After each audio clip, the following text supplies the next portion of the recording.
ത്രിയേക ദൈവത്തിന് സ്തുതി. യേശുവിൽ സ്നേഹവന്ദനം. ഇന്ന് വലിയ നോമ്പിൻ്റെ 3-ാം ദിനം. തിരുവചനം ഭോഷനായ ധനികനെക്കുറിച്ച് പറയുന്നു.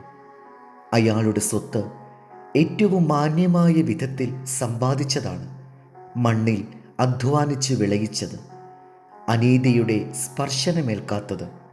പക്ഷേ അത് വേണ്ടതുപോലെ ഉപയോഗിക്കാൻ അയാൾക്ക് കഴിവില്ലായിരുന്നു. ചിലർക്ക് സമ്പാദിക്കാൻ അറിയാം, ചെലവഴിക്കാൻ അറിയില്ല.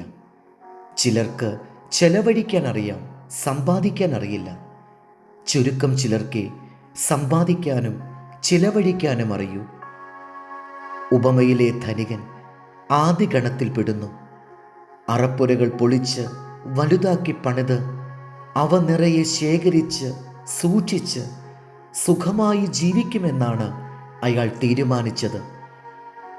ന്യായമായ സുഖങ്ങളൊക്കെ അയാൾക്ക് അനുഭവിക്കാമായിരുന്നു. എന്നാൽ സ്വയത്തിലുള്ള ആശ്രയമാണ് അവനെ ഭോഷനാക്കിയത്. തനിക്കു മാത്രമായി കൂട്ടിവെക്കുക എന്നത് ദൈവത്തിനും സമൂഹത്തിനുമെതിരായ തിന്മയാണ്.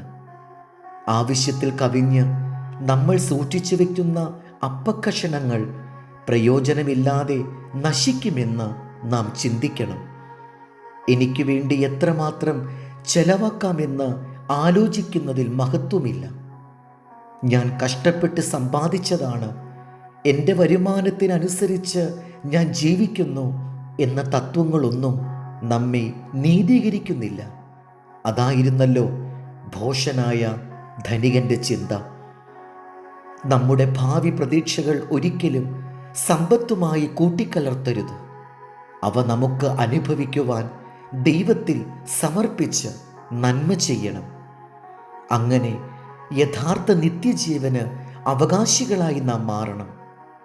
ദൈവസന്നിധിയിൽ നാം സമ്പന്നനാകുവാൻ സ്വാർത്ഥത ഉപേക്ഷിക്കണം.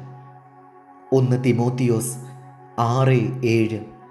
ഇഹലോകത്തിലേക്ക് ഒന്നും നാം കൊണ്ടുവന്നിട്ടില്ല, ഇവിടെ നിന്ന് യാതൊന്നും കൊണ്ടുപോകുവാൻ കഴിയുന്നതുമല്ല. ഉണ്ണാനും ഉടുപ്പാനും ഉണ്ടെങ്കിൽ മതിയെന്ന് നാം വിചാരിക്കാം. ദൈവം നമ്മെ അനുഗ്രഹിക്കട്ടെ. കർത്താവിൽ എളിയ ശുശ്രൂഷകൻ ഈരാളിലച്ചൻ.